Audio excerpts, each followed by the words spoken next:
আসসালামু আলাইকুম, আমি মোহাম্মদ জাকির ইসলাম। আজকে পাস্ট কন্টিনিউয়াস টেন্সের একটি বাংলা বাক্যকে ইংরেজিতে অনুবাদ করব। তো বাক্যটি হচ্ছে, তারা কি নাচছিল, তাহারা কি নাচিতেছিল।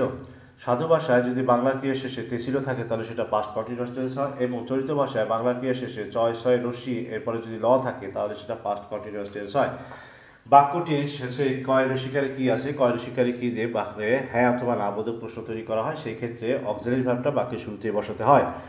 এখানে তারা ইংরেজি হচ্ছে বা তাহারা ইংরেজি হচ্ছে দেই, নাচা ইংরেজি হচ্ছে DANCE, ডান্স মানে নাচা, এর সাথে আইএনজি যোগ হলে শেষের ইটা উঠে যায় DANCING, ডান্সিং।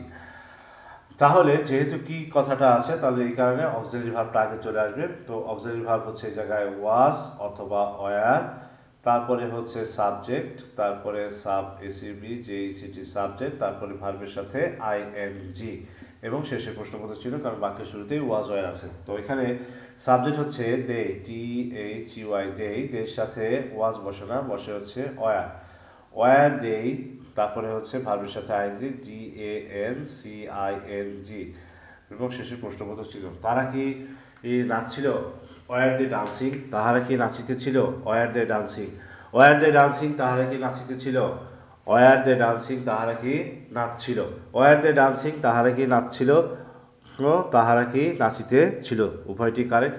ধন্যবাদ।